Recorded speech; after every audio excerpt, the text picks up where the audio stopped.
Green signal ಅನ್ನ ಕೊಟ್ಟಿದೆ supreme court. ಅಂತೂ ಇಂತೂ ಫೈನಲಿ ಕಮಲ್ ಹಾಸನ್ ಅವರ ಥಗ್ ಲೈಫ್ ಚಿತ್ರದ ವಿಚಾರಕ್ಕೆ ಸಂಬಂಧಪಟ್ಟಂತೆ ಕರ್ನಾಟಕದಲ್ಲಿ ಬಿಡುಗಡೆ ಆಗಬೇಕು ಅನ್ನುವ ವಿಚಾರವಾಗಿ ಸುಪ್ರೀಂ ಕೋರ್ಟ್ ಗ್ರೀನ್ ಸಿಗ್ನಲ್ ಅನ್ನ ಕೊಟ್ಟಿದೆ. ಕೊನೆಗೂ ಕರ್ನಾಟಕದಲ್ಲಿ ಥಗ್ ಲೈಫ್ ಬಿಡುಗಡೆಯಾಗ್ತಾ ಇದೆ. ಕನ್ನಡಕ್ಕೆ, ಕನ್ನಡ ಭಾಷೆಗೆ ಅಪಮಾನ ಮಾಡಿದಂತಹ ಕಮಲ್ ಹಾಸನ್ ಅವರ ಸಿನಿಮಾ ಬಿಡುಗಡೆಗೆ ನಿಷೇಧವನ್ನ ಏರಲಾಗಿತ್ತು. ಈ ವಿಚಾರಕ್ಕೆ ಸಂಬಂಧಪಟ್ಟಂತೆ ಕೋರ್ಟ್ ಮೆಟ್ಟಿಲನ್ನ ಏರಿದ್ರು. ಹೈಕೋರ್ಟ್ ನಲ್ಲಿ ಮೊದಲು ಅರ್ಜಿಯನ್ನ ಸಲ್ಲಿಸಲಾಗಿತ್ತು, ಆದ್ರೆ ಹೈಕೋರ್ಟ್ ನಲ್ಲಿ ಛೀಮಾರಿ ಹಾಕಲಾಗಿತ್ತು. ಕರ್ನಾಟಕದ ಮಹತ್ವವನ್ನು ತಿಳಿಸಲಾಗಿತ್ತು. ಅದಾದ ನಂತರವಾಗಿ ಸುಪ್ರೀಂ ಕೋರ್ಟ್ಗೆ ಹೋಗಲಾಗಿತ್ತು. ಕೊನೆಗೂ ಕೂಡ ಕರ್ನಾಟಕದಲ್ಲಿ ಥಗ್ ಲೈಫ್ ಬಿಡುಗಡೆಗೆ ಅನುಮತಿ ಸಿಕ್ಕಿದೆ. ಕಮಲ್ ಹಾಸನ್ ಚಿತ್ರ ಬಿಡುಗಡೆಗೆ ಅನುಮತಿ ಸಿಕ್ಕಿದ್ದು justice Manmohan, justice J Bhuyan ಪೀಠದಿಂದ ಆದೇಶವನ್ನ ಹೊರಡಿಸಲಾಗಿದೆ. ಕರ್ನಾಟಕ ಸರ್ಕಾರಕ್ಕೆ ಸಿನಿಮಾ ವಿಚಾರವಾಗಿ ನೋಟಿಸ್ ಅನ್ನ ನೀಡಲಾಗಿದೆ. ರಾಜ್ಯದಲ್ಲಿ ಕಾನೂನು ಸುವ್ಯವಸ್ಥೆಯನ್ನ ಎತ್ತಿ ಹಿಡಿಯಬೇಕು, ನೆಲದ ಕಾನೂನು ಮುಖ್ಯ ಅಂತ ಸುಪ್ರೀಂ ಕೋರ್ಟ್ ಹೇಳಿರುವಂತದ್ದು. ಜನ ಘೇರಾವ್ ಮಾಡ್ತೀವಿ ಎಂದಾಕ್ಷಣ ಸಿನಿಮಾ ಬ್ಯಾನ್ ಬೇಡ ಎನ್ನುವ ಮುಖಾಂತರವಾಗಿ ಕರ್ನಾಟಕ ಸರ್ಕಾರಕ್ಕೆ ಸಿನಿಮಾ ವಿಚಾರವಾಗಿ ನೋಟಿಸ್ ಅನ್ನ ನೀಡಲಾಗಿರುವಂತದ್ದು. ಈಗ ಸಿನಿಮಾ ಬಿಡುಗಡೆ ವಿಚಾರವಾಗಿ ಈ ನೆಲದ ಕಾನೂನು ಕಾಪಾಡುವುದು ಮುಖ್ಯ ಅಂತ ಸುಪ್ರೀಂ ಕೋರ್ಟ್ ಹೇಳಿದೆ. ಸಿಬಿಎಫ್ಸಿ ಸರ್ಟಿಫಿಕೇಟ್ ಬಳಿಕ ಸಿನಿಮಾ ಬಿಡುಗಡೆ ಮಾಡಬಹುದು ಅಂತ ಹೇಳಲಾಗಿದೆ. ಸಿನಿಮಾ ಬಿಡುಗಡೆ ಆಗುತ್ತೆ ಅಂದ್ರೆ ಕರ್ನಾಟಕದಲ್ಲಿ ಕನ್ನಡಿಗರಾದಂತಹವರಿಗೆ ನಿಜವಾಗ್ಲೂ ಕೂಡ ಸ್ವಾಭಿಮಾನ ಇದ್ರೆ ಸಿನಿಮಾವನ್ನ ಯಾರು ಕೂಡ ನೋಡೋದಿಲ್ಲ. ಕರ್ನಾಟಕದ ಕನ್ನಡದ ವಿಚಾರಕ್ಕೆ ಸಂಬಂಧಪಟ್ಟಂತೆ ಕಮಲ್ ಹಾಸನ್ ಅವರು ನಾಲಿಗೆ ಹರಿಬಿಟ್ಟಿದ್ರು. ಅದ್ ಯಾವ ಕಾರಣಕ್ಕೋಸ್ಕರ ಆ ರೀತಿ ಹೇಳಿಕೆಯನ್ನ ಕೊಟ್ಟರೋ ಗೊತ್ತಿಲ್ಲ. ಅದು ಕೂಡ ಕನ್ನಡದ ನೆಲ, ಜಲ, ಭಾಷೆ ವಿಚಾರ ಅಂತ ಬಂದ್ರೆ ಸಾಕು, ನಮ್ಮ ಕರ್ನಾಟಕದ ಸ್ಯಾಂಡಲ್ವುಡ್ನ ನಟ ಸಾರ್ವಭೌಮ ಡಾಕ್ಟರ್ ರಾಜ್ಕುಮಾರ್ ಅವರ ಸುಪುತ್ರರಾದಂತಹ ಶಿವರಾಜ್ ಕುಮಾರ್ ಅವರ ಮುಂದೆಯೇ ಹೇಳಿಕೆಯನ್ನ ಕೊಟ್ಟಿದ್ರು. ಇದು ಬಹಳ ಚರ್ಚಾಗ್ರಾಸವಾಗಿತ್ತು. ಕರ್ನಾಟಕದಲ್ಲಿ ಸಾಕಷ್ಟು ಜನ ಶಿವರಾಜ್ ಕುಮಾರ್ ಅವರ ವಿರುದ್ಧ ಕೂಡ ಕಿರಿಕಾರಿದ್ರು. ಸೊ ಅದಾದ ನಂತರವಾಗಿ ಬೇಸರವನ್ನ ಹೊರ ಹಾಕಿದ್ರು. ತಂದೆ ಮಹಾನ್ ನಾಯಕ, ಗಣ್ಯ ವ್ಯಕ್ತಿ, ಅವರ ಮುಂದೆ ಒಂದು ಕನ್ನಡ ಭಾಷೆ, ನೆಲ, ಜಲ ವಿಚಾರ ಬಂತು ಅಂದ್ರೆ ಸಾಕು, ಯಾವಾಗ್ಲೂ ಕೂಡ ಅಣ್ಣವರು ಮುಂದಿರ್ತಿದ್ರು.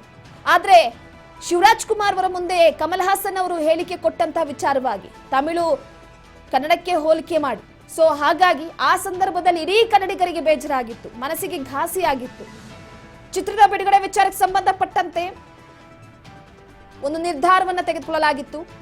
ಕರ್ನಾಟಕದಲ್ಲಿ ಥಗ್ ಲೈಫ್ ಚಿತ್ರ ಬಿಡುಗಡೆ ಆಗಬಾರದು ಅನ್ನುವಂಥದ್ದನ್ನ. ಸೊ ಫೈನಲಿ ಅಂತೂ ಇಂತೂ ಕಮಲ್ ಹಾಸನ್ ಅವರು ಕಾನೂನಾತ್ಮಕ ಹೋರಾಟಕ್ಕೆ ಮುಂದಾಗಿದ್ರು. ಇಡೀ ಚಿತ್ರತಂಡ ಕರ್ನಾಟಕದಲ್ಲಿ ಬಿಡುಗಡೆ ಮಾಡುವ ವಿಚಾರಕ್ಕೆ ಸಂಬಂಧಪಟ್ಟಂತೆ ಈಗ ಕಮಲ್ ಹಾಸನ್ ಅವರ ಥಗ್ ಲೈಫ್ ಚಿತ್ರ ಬಿಡುಗಡೆ ಆಗ್ತಾ ಇದೆ ಕರ್ನಾಟಕದಲ್ಲಿ. ಕೊನೆಗೂ justice Manmohan, justice J Bhuyan ಪೀಠದಿಂದ ಆದೇಶವನ್ನ ಹೊರಡಿಸಿರುವಂತದ್ದು. ನೋಟಿಸ್ ಕೊಟ್ಟಿದ್ದಾರೆ. ಅದರ ಜೊತೆಗೆ ಕರ್ನಾಟಕ ಸರ್ಕಾರಕ್ಕೆ ಸಿನಿಮಾ ವಿಚಾರವಾಗಿ ಒಂದು ರಾಜ್ಯದಲ್ಲಿ ಕಾನೂನು ಸುವ್ಯವಸ್ಥೆ ಹೇಗಿರಬೇಕು ಅಂತಂದ್ರೆ ಪ್ರತಿಯೊಂದನ್ನ ಕೂಡ ಎತ್ತಿ ಹಿಡಿಯುವ ಆಗಿರಬೇಕು. ಆ ನೆಲದ ಕಾನೂನು ಬಹಳ ಮುಖ್ಯವಾಗಿರುತ್ತೆ ಅಂತ ಸುಪ್ರೀಂ ಕೋರ್ಟ್ ಹೇಳಿಕೆಯನ್ನ ಕೊಟ್ಟಿದೆ. ಜನ ಥಗ್ ಲೈಫ್ ಚಿತ್ರವನ್ನ ತ್ಯಜಿಸ್ತೀವಿ, ಪ್ರತಿಭಟನೆ ಮಾಡ್ತೀವಿ, ಘೇರಾವಾಗ್ತೀವಿ ಅಂದ ತಕ್ಷಣ ಸಿನಿಮಾ ಮಾಡೋದು ಬೇಡ. ಜನ ಸಿನಿಮಾ ವಿಚಾರಕ್ಕೆ ಸಂಬಂಧಪಟ್ಟಂತೆ ಥಗ್ ಲೈಫ್ ಚಿತ್ರ ಯಾವುದೇ ಕಾರಣಕ್ಕೂ ಕರ್ನಾಟಕ ರಾಜ್ಯದಲ್ಲಿ ಬಿಡುಗಡೆ ಆಗ್ಲೇಬಾರದು ಅಂತ ಪಟ್ಟನ್ನ ಹಿಡಿದಿದ್ರು. ಜನ ಸಿನಿಮಾ ಹಾಲನ್ನ ಸುಡ್ತೇವೆ ಎಂದಿದ್ದಕ್ಕೆ ಸಿನಿಮಾ ಬಿಡುಗಡೆಯನ್ನ ನಿಲ್ಲಿಸಬಾರದು, ಈ ನೆಲದ ಕಾನೂನು ಕಾಪಾಡೋದು ಮುಖ್ಯ ಅಂತ ಸುಪ್ರೀಂ ಕೋರ್ಟ್ ಹೇಳಿದೆ. ಅದ್ರ ಜೊತೆಗೆ ಸಿಬಿಎಫ್ಸಿ ಸರ್ಟಿಫಿಕೇಟ್ ಬಳಿಕ ಸಿನಿಮಾ ಬಿಡುಗಡೆ ಮಾಡಬಹುದು ಅಂತ. ಒಂದು ಕಡೆ ಥಗ್ ಲೈಫ್ ಚಿತ್ರದ ವಿಚಾರವಾಗಿ ರಿವ್ಯೂ ಕೂಡ ಅಷ್ಟರ ಮಟ್ಟಿಗೆ ಹೇಳ್ಕೊಳ್ಳೋ ರೀತಿ ಇಲ್ಲ. ಕಮಲ್ ಹಾಸನ್ ಅವರ ಈ ಒಂದು ಥಗ್ ಲೈಫ್ ಕೋಟ್ಯಾಂತರ ರೂಪಾಯಿಯಲ್ಲಿ ನಿರ್ಮಾಣ ಆಗಿರುವಂತದ್ದು ಬಂಡವಾಳವನ್ನ ಹೂಡಿದ್ದಾರೆ. ಅದರ ಜೊತೆಗೆ ಕರ್ನಾಟಕ ರಾಜ್ಯದಲ್ಲೂ ಕೂಡ ಬಹಳ ನಿರೀಕ್ಷೆಯನ್ನ ಇಟ್ಕೊಳ್ಳಲಾಗಿತ್ತು.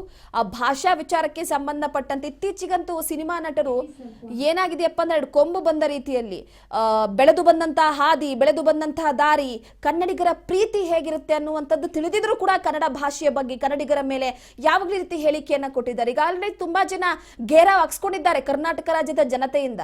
ಕಮಲ್ ಹಾಸನ್ ಅವರಿಗೆ ಇದು ಬೇಡದಿತ್ತು. ಈ ಬಗ್ಗೆ ಮತ್ತಷ್ಟು ಮಾಹಿತಿಯನ್ನ ಕೊಡ್ತಾ ಹೋಗ್ತಾರೆ ನಮ್ಮ ಪ್ರತಿನಿಧಿ ಯತೀಶ್ ಸಂಪರ್ಕದಲ್ಲಿದ್ದಾರೆ. ಯತೀಶ್, ಪ್ರಮುಖವಾಗಿ ಥಗ್ ಲೈಫ್ ಸಿನಿಮಾ ಬಿಡುಗಡೆಗೆ ಅಂತೂ ಇಂತೂ ಅಂತಿಮವಾಗಿ ಗ್ರೀನ್ ಸಿಗ್ನಲ್ ಸಿಕ್ಕಿದೆ ಸುಪ್ರೀಂ ಕೋರ್ಟ್ ಇಂದ. ಆ ರಾಜ್ಯದ ನೆಲದ ಕಾನೂನು ಬಹಳ ಮುಖ್ಯ ಎನ್ನುವ ಮುಖಾಂತರವಾಗಿ ಗ್ರೀನ್ ಸಿಗ್ನಲ್ ಕೊಟ್ಟಿದೆ. ಈ ಬಗ್ಗೆ ಮಾಹಿತಿ ಕೊಡೋದಾದ್ರೆ, ಜಲಾಂಶ ಬಂದಾಗ ಆ ಮಣ್ಣಿಗೆ ಗೌರವ ಕೊಡಬೇಕಾಗತ್ತೆ. ಸೊ ಏನೇ ಇರ್ಬೋದು, ಆದ್ರೆ ಕಮಲ್ ಹಾಸನ್ ಎಲ್ಲವನ್ನ ಗಾಳಿಗೆ ತೂರಿ ಮಾತಾಡಿದ್ದಾರೆ, ಕನ್ನಡದ ಬಗ್ಗೆ ಒಂದು ಮಾತನಾಡಿದ್ದಾರೆ. ಅದಕ್ಕೆ ಇಡೀ ಕರ್ನಾಟಕ ವಿರೋಧದ ವಿಷಯ ಬರುತ್ತೆ. ಅದಷ್ಟರಲ್ಲಿ ಸಾಕಷ್ಟು ಹೋರಾಟಗಳಾಗುತ್ತೆ. ಅದಾದ ನಂತರ ಇದು ಆಗಿದ್ದಕ್ಕೆ ಒಂದು ದಿನ ಅಂದ್ರೆ ಅವರು ಸಿನಿಮಾ ಏನು ವಿಚಾರ ಸಂಬಂಧಪಟ್ಟಂತೆ ಸಿನಿಮಾದ ಆಡಿಯೋ ಲಾಂಚ್ ಕಾರ್ಯಕ್ರಮದಲ್ಲಿ ಈ ಒಂದು ವಿವಾದ ಆಗಿದ್ದ ಸಂದರ್ಭ. ಹಾಗಾಗಿ ಸಿನಿಮಾನ ರಿಲೀಸ್ ಮಾಡೋದಕ್ಕೆ ಬಿಡೋದಿಲ್ಲ ಅಂತ ಇಲ್ಲಿನ ಏನು ಕನ್ನಡ ಪರ ಸಂಘಟನೆಗಳು ಸಾಕಷ್ಟು ಹೋರಾಟವನ್ನು ಕೂಡ ಮಾಡಿದ್ದನ್ನ ಗಮನಿಸಬೇಕಾಗುತ್ತೆ. ಹಾಗಾಗಿ ಈ ಕೇಸು ಸಾಕಷ್ಟು ವಿಚಾರವಾಗಿ ಹೈಕೋರ್ಟ್ ಹೋಗುತ್ತೆ. ಬಟ್ ಹೈಕೋರ್ಟ್ ಏನು ವಾದ ಮಾಡ್ತಿದ್ರೆ ಇಲ್ಲಿನ ನೆಲಕ್ಕೆ ನೀವು ಮರ್ಯಾದೆ ಕೊಡಬೇಕು, ಗೌರವನೆ ಕೊಡಬೇಕು, ಮೊದಲು ಕ್ಷಮೆನೆ ಕೇಳಿ ಆನಂತರ ಸಿನಿಮಾ ರಿಲೀಸ್ ಬಗ್ಗೆ ಮಾತನಾಡಿದ ಮಾತನ್ನ ಇಲ್ಲಿನ ಹೈಕೋರ್ಟ್, ಕನ್ನಡದ ಹೈಕೋರ್ಟ್ ಮಾತಾಡುತ್ತೆ. ಹಾಗಾಗಿ ಕಮಲ್ ಹಾಸನ್ ಅವರು ಈ ಒಂದು ಕೇಸನ್ನ ತೆಗೆದುಕೊಂಡು ಸುಪ್ರೀಂ ಕೋರ್ಟ್ ಹೋಗಿದಂಥದ್ದು. ಸುಪ್ರೀಂ ಕೋರ್ಟ್ ಅಲ್ಲಿ ಇವತ್ತು ಅದರ ವಿಚಾರವಾಗಿ ತೀರ್ಪು ಬಂದಿರುತ್ತದು. ತೀರ್ಪು ಒಂದು ಕಡೆ ಎಲ್ಲೋ ಒಂದ್ ಕಡೆ ಕಮಲ್ ಹಾಸನ್ ಪರವಾಗಿ ಬಂದದ್ದು ಹೌದು ಅನ್ನೋದು ನಿಜ. ಯಾಕೆಂತಂದ್ರೆ ಕಾನೂನು ಬಗ್ಗೆ ಮಾತಾಡ್ತಾ ಅವರು ತೀರ್ಪನ್ನ ಕೊಟ್ಟಿದ್ದಾರೆ. ಯಾಕೆಂದ್ರೆ ಬಿಡುಗಡೆ ಮಾಡೋಕ್ಕೆ ಪರ್ಮಿಷನ್ ಕೂಡ ಕೊಟ್ಟಿರುವಂಥದ್ದು. ಯಾಕೆಂದ್ರೆ ಜಸ್ಟಿಸ್ ಮನಮೋಹನ್ ಏನಿದ್ದಾರೆ ಅದ್ರ ಜೊತೆ ಜಸ್ಟಿಸ್ ಜೊತೆಯಿಂದ ಆದೇಶ ಬಂದಿರುವಂಥದ್ದು ಕರ್ನಾಟಕ ಸರ್ಕಾರಕ್ಕೆ ವಿಚಾರವಾಗಿ ಕೊಟ್ಟಿರುವಂಥದ್ದು. ರಾಜ್ಯದಲ್ಲಿ ಕಾನೂನು ಸುವ್ಯವಸ್ಥೆಯನ್ನು ಹೆಚ್ಚಿಸಬೇಕಾಗುತ್ತೆ ನಿಮ್ಮ ಕರ್ತವ್ಯ. ಏಕೆಂದ್ರೆ ಸರ್ಕಾರ ಕೂಡ ನಾವು ಸಿನಿಮಾ ರಿಲೀಸ್ ಆಗೋದು ಕಾನೂನು ಸುವ್ಯವಸ್ಥೆ ಅಡಗಿರುತ್ತೆ, ಹೋರಾಟ ಆಗುತ್ತೆ, ಅದೇ ಸಿನಿಮಾ ರಿಲೀಸ್ ಮಾಡೋದಕ್ಕೆ ಪರ್ಮಿಷನ್ ಕೊಡೋದಿಲ್ಲ ಮಾತನಾಡಿತ್ತು. ಜೊತೆಗೆ ಫಿಲ್ಮ್ ಚೇಂಬರ್ ಕೂಡ ಇದಕ್ಕೆ ಧ್ವನಿಯನ್ನು ಸೇರಿಸಿತ್ತು. ಹಾಗಾಗಿ ಇದಕ್ಕೆ ಈಗ ಏನು ಈ ಒಂದು ವಿಚಾರವನ್ನು ಸರ್ಕಾರಕ್ಕೆ ಇದನ್ನು ಜಾರಿಯನ್ನು ಮಾಡಿರುವಂಥದ್ದು. ರಾಜ್ಯದಲ್ಲಿ ಕಾನೂನು ಸುವ್ಯವಸ್ಥೆಯನ್ನ ಕಾಪಾಡುವಂತ ಕೆಲಸ ಸರ್ಕಾರದ ಆಗ್ಬೇಕು. ಹಾಗಾಗಿ ಜನರು ಏನೋ ಮಾಡ್ತೀವಿ ತಕ್ಷಣ ಸಿನಿಮಾನ ಬ್ಯಾನ್ ಮಾಡೋದು ಎಷ್ಟು ಮಟ್ಟಿಗೆ ಸರಿ ಅನ್ನೋ ಮಾತನ್ನು ಹೇಳಿದ್ದಾರೆ. ಹಾಗಾಗಿ ಜನ ಸಿನಿಮಾ ಬಿಡುಗಡೆ ಮಾಡಬಾರ್ದು ಅಂತ ಹೇಳೋದು ಕೂಡ ಸರಿಯಲ್ಲ. ಅದೇ ಸಿನಿಮಾ ಬಿಡುಗಡೆ ಮಾಡಕ್ಕೆ ಪರ್ಮಿಷನ್ ಕೊಡಬೇಕು, ಸಿನಿಮಾ ಬಿಡುಗಡೆ ಮಾಡಿ ಜನ ಬಂದು ನೋಡ್ತಾ ಬಿಟ್ಟು ಅವ್ರಿಗೆ ಸಂಬಂಧಪಟ್ಟಂಥದ್ದು. ನಾವು ನೆಲದ ಕಾನೂನಿಗೆ, ಭಾರತೀಯ ನೆಲದ ಕಾನೂನಿಗೆ ನಾವು ಗೌರವ ಕೊಡಬೇಕು ಅನ್ನೋ ಮಾತನ್ನು ಹೇಳಿ ಈ ಒಂದು ಪಾಯಿಂಟ್ ಅನ್ನ ಹೇಳಿ ಈಗ ಸಿನಿಮಾ ರಿಲೀಸ್ಗೆ ಪರ್ಮಿಷನ್ ಕೊಟ್ಟಿರುವಂಥದ್ದು. ಬಟ್ ಅದೇ ಏಕೆಂದ್ರೆ ಲಾಸ್ಟ್ ಟೈಮ್ ಕೂಡ ನಾವು ಮಾತಾಡ್ತಾ ಇದ್ವಿ. ಲಾಸ್ಟ್ ಟೈಮ್ ಕೂಡ ಅದೇ ಒಂದು ಟೆಂಡೆನ್ಸ್ ಬ್ಯಾಕ್ ಯಾವಾಗಲೂ ಮಾತಾಡ್ಬೇಕು ಒಂದು ಮಾತನ್ನ ಹೇಳ್ತಾ ಇದ್ವಿ. ಈ ಸಿನಿಮಾ ರಿಲೀಸ್ ಆಗುತ್ತೆ ಬಿಡುತ್ತೋ ಸೆಕೆಂಡರಿ, ಬಟ್ ಸಿನಿಮಾ ರಿಲೀಸ್ ಆದ್ಮೇಲೆ ಹೇಗೆ ಅದನ್ನ ತೆಗೆದುಕೊಳ್ತೀವಿ, ಹೇಗೆ ಅದನ್ನ ಉಚ್ಚಾಟನೆ ಮಾಡ್ತೀವಿ ಅನ್ನೋದು ಕೂಡ ನಮ್ಮ ಕನ್ನಡಿಗರ ಮೇಲೆ ನಿಲ್ಲುತ್ತೆ ಅನ್ನೋ ಮಾತನ್ನ ಹೇಳಿದ್ವಿ. ಸೊ ಅದು ಕೂಡ ಈಗ ಮತ್ತೆ ಆ ಒಂದು ಏನು ಬಾಲ್ ಬಂದು ಈಗ ಮತ್ತೆ ನಮ್ಮ ಅಂಗಳಕ್ಕೆ ಬಿದ್ದಿದ್ದು, ಜನತೆ ಅಂಗಳಕ್ಕೆ ಬಿದ್ದಿದ್ದು. ಇವರು ಯಾವ್ದು ಹೊಡಿತಾರೆ ಇಲ್ಲ ಅದನ್ನ ಏನು ಅಪ್ಕೊಳ್ತಾರೋ ಇಲ್ಲ ಎಡ್ಗಾಲ್ನ ಹೊಡಿತಾರೋ ಅದ್ರ ಮೇಲೆ ಡಿಪೆಂಡ್ ಆಗುತ್ತೆ. ಸೊ ಮತ್ತೊಮ್ಮೆ ಬುದ್ಧಿ ಕಲಿಸ್ತಾ ನಡ್ಕೊಂಡು ಡಿಪೆಂಡ್ ಆಗುತ್ತೆ. ಎನಿವೆ ಸಿನಿಮಾ ಈಗ ಸೋತರಿಗೆ ಗೊತ್ತಿರ್ತಾರ. ಈಗಾಗಲೇ ತಮಿಳುನಾಡಲ್ಲಿರ್ಬೋದು ಬೇರೆ ಕೂಡ ಸಿನಿಮಾಗೆ ಒಳ್ಳೆ ರೆಸ್ಪಾನ್ಸ್ ಕೂಡ ಸಿಕ್ಕಿಲ್ಲ. ಸೊ ಇಲ್ಲೂ ಕೂಡ ಕರ್ನಾಟಕ ಸಿನಿಮಾ ರಿಲೀಸ್ ಆಗುತ್ತೆ. ರಿಲೀಸ್ ಆದ್ರೂ ಕೂಡ ಅದಕ್ಕೆ ರೆಸ್ಪಾನ್ಸ್ ಸಿಗುತ್ತೆ ಅನ್ನೋದಕ್ಕೆ ಕೂಡ ದೂರದ ಮಾತು ಇರ್ಬೋದು. ಆದ್ರೂ ಕೂಡ ಸಿನಿಮಾ ಯಾರೂ ಕೂಡ ಹೋಗಿ ನೋಡಿ, ಯಾರು ಕೂಡ ಓದಿ ನೋಡದೇ ಇರುತ್ತೆ. ಎಲ್ಲರೂ ಕೂಡ ಅದಕ್ಕೆ ಏನೋ ಬಸವಾಗಿ ನಿಂತ್ಕೊಂಡಂತೂ ಕೂಡ ಮತ್ತೊಮ್ಮೆ ಕಮಲ ಹಾಸನ್ಗೆ ಖುಷಿ ಆಗುತ್ತೆ. ಅಫ್ಕೋರ್ಸ್ ಈಗ ಅಲ್ಲಿ ಕಲಿಸಿರೋದು ಕೂಡ ನಿಜ. ಹೈಕೋರ್ಟ್ ಕೂಡ ಚಾಟಿ ಬೀಸಿದೆ. ಇನ್ನು ಹೋರಾಟಗಾರರು ಕೂಡ ಚಾಟಿ ಬೀಸಿದ್ರು. ಜೊತೆಗೆ ಫಿಲ್ಮ್ ಚೇಂಬರ್ ಇರ್ಬೋದು, ಜೊತೆಗೆ ಸಿನಿಮಾ ಕಾರ್ಯರಿರ್ಬೋದು, ಎಲ್ಲರೂ ಕೂಡ ಇದಕ್ಕೆ ಕೈ ಜೋಡಿಸಿ ಉಂಟು. ಆದ್ರೆ ಈಗ ಸುಪ್ರೀಂ ಕೋರ್ಟ್, ಯಾಕೆಂದ್ರೆ ಪ್ರತಿಯೊಬ್ಬರು ಕೂಡ ಕಾನೂನಿನ ವಿಚಾರ ಆಗಲೇಬೇಕಾಗುತ್ತೆ. ಸುಪ್ರೀಂ ಕೋರ್ಟ್ ಸುಪ್ರೀಂ ಆದಂತಹ ವಿಚಾರ ಬಂದದ್ದು. ಹಾಗಾಗಿ ಸುಪ್ರೀಂ ತೀರ್ಪು ಕೂಡ ಕೊಟ್ಟಿರೋದು. ಅದೇ ಸಿನಿಮಾ ರಿಲೀಸ್ ಈಗ ಅವಕಾಶ ಕೊಟ್ಟಿದ್ರು.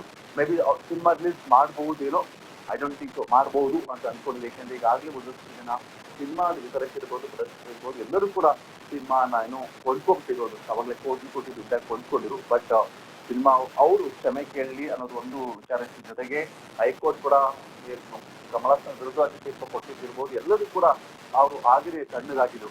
ಆದ್ರೆ ಈಗ ಸಿನಿಮಾ ರಿಲೀಸ್ ಮಾಡೋಕ್ಕೆ ಪರ್ಮಿಷನ್ ಅನ್ನ ಕೊಡಬಹುದು. ಅಂದ್ರೆ ಕೊಟ್ಟಿರೋದ್ರಿಂದ ಅವ್ರಿಗೂ ಸಿನಿಮಾ ರಿಲೀಸ್ ಮಾಡಿ ಮುಂದೆ ಆಗ್ಬಹುದು.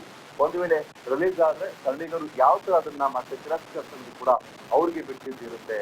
ರೂಪಾ, ಸಾರಿ ಕೇಳಿದ್ರೆ ಇಷ್ಟೆಲ್ಲ ಕೂಡ ಇಲ್ಲಿವರೆಗೂ ಕೂಡ ಬರ್ತಿರ್ಲಿಲ್ಲ. ಒಂದು ಸಾರಿಯಿಂದ ಕನ್ನಡಿಗರ ಹೃದಯವನ್ನ ಗೆಲ್ಲುವಂತ ಅವಕಾಶ ಕೂಡ ಕಮಲ್ ಹಾಸನ್ ಅವ್ರಿಗಿತ್ತು. ಈ ರೀತಿ ಕೋರ್ಟ್ ಅಲಿಯೋದು ಇರ್ತಿರ್ಲಿಲ್ಲ. ಯಾವಾಗ ಬಿಡುಗಡೆ ಆಯ್ತು, ಬಿಡುಗಡೆ ಆದಂತಹ ಸಂದರ್ಭದಲ್ಲಿ, ಯಾಕಂದ್ರೆ ಮೊದಲೇ ರಿವ್ಯೂ ಚೆನ್ನಾಗಿಲ್ಲ. ಥಗ್ ಲೈಫ್ ಸಿನಿಮಾ ಬಹಳ ನಿರೀಕ್ಷೆಯನ್ನ ಹುಟ್ಟಿಸಿತ್ತು.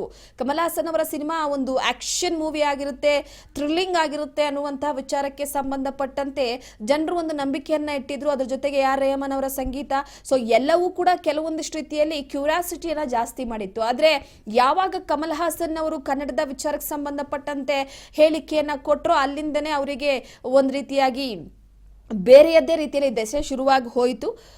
ಇನ್ನು ಸಿನಿಮಾ ಬಿಡುಗಡೆ ಆದ ನಂತರವಾದರೂ ಕೂಡ ಜನರಾದರೂ ಒಳ್ಳೆ ಒಪಿನಿಯನ್, ಒಂದು ಗುಡ್ ರಿವ್ಯೂ ಕೊಡ್ತಾರೆ ಅಂದರೆ ಎಲ್ಲರ ಬಾಯಲ್ಲೂ ಕೂಡ ಸಿನಿಮಾ ಬಗ್ಗೆ ಒಳ್ಳೆಯ ಮಾತೇ ಇಲ್ಲ, ಸಿನಿಮಾ ಚೆನ್ನಾಗಿಲ್ಲ ಅಂತಾನೆ ರಿವ್ಯೂವನ್ನು ಕೊಟ್ಟಿರುವಂಥದ್ದು. ಸೊ ಹಾಗಾಗಿ ಅದಾದ ನಂತರವಾಗಿ ಕರ್ನಾಟಕದಲ್ಲಿ ಥಗ್ ಲೈಫ್ ಏನಾದರೂ ಬಿಡುಗಡೆ ಆಯಿತು ಅಂತಂದರೆ ಇಲ್ಲೂ ಕೂಡ ಓಡುತ್ತೆ ಅನ್ನುವಂಥದ್ದು ನಂಬಿಕೆನೇ ಇಲ್ಲ. ಸೊ ಹಾಗಾಗಿ ಸದ್ಯಕ್ಕೆ ಜನರು ಕಮಲ್ ಹಾಸನ್ ಅವರ ಸಿನಿಮಾ ವಿಚಾರಕ್ಕೆ ಸಂಬಂಧಪಟ್ಟಂತೆ ನಿರಾಸಕ್ತಿಯನ್ನು ತೋರಿದ್ದಾರೆ. ಕರ್ನಾಟಕದಲ್ಲಿ ಕನ್ನಡದ ಬಗ್ಗೆ ಮಾತನಾಡಿದಂತಹ ನಾಯಕರನ್ನ ಎಷ್ಟೋ ಜನರನ್ನ ಬ್ಯಾನ್ ಮಾಡಿದ್ದೀವಿ, ಕನ್ನಡಕ್ಕೆ ಅವಮಾನ ಮಾಡಿದಂತಹ ನಾಯಕ ನಟನನ್ನ ಮತ್ತ್ಯಾಕೆ ನಾವು ಬೆಳೆಸಬೇಕು, ಕನ್ನಡಿಗರಿಗೆ ಒಂದು ಕ್ಷಮೆ ಎನ್ನುವ ವಿಚಾರಕ್ಕೆ ಸಂಬಂಧಪಟ್ಟಂತೆ ಅಥವಾ ತಪ್ಪಾಯಿತು ಸಾರಿ ಎನ್ನುವಂತಹ ವಿಚಾರಕ್ಕೆ ಸಂಬಂಧಪಟ್ಟಂತೆ ಇಷ್ಟೊಂದು ದರ್ಪ ತೋರಿಸಿದ ಮೇಲೆ ಥಗ್ ಲೈಫ್ ಸಿನಿಮಾ ಕರ್ನಾಟಕ ರಾಜ್ಯದಲ್ಲಿ ಬಿಡುಗಡೆಯಾಗಿ ಅದು ಯಶಸ್ಸನ್ನ ಕಾಣುತ್ತೆ ಅನ್ನುವಂಥದ್ದು ಎಲ್ಲ ಒಂದು ಕಡೆ ದೂರದ ಮಾತು ಅಂತ ಕೂಡ ಹೇಳಲಾಗ್ತಾ ಇದೆ. ಸೊ ಹಾಗಾಗಿ ಸದ್ಯದ ಮಟ್ಟಿಗೆ ಥಗ್ ಲೈಫ್ ಸಿನಿಮಾಕ್ಕೆ ಬಿಡುಗಡೆಗೆ ಅವಕಾಶವನ್ನ ಕೊಟ್ಟಿದ್ದು ಸುಪ್ರೀಂ ಕೋರ್ಟ್ ಅಸ್ತು ಅಂದಿದೆ.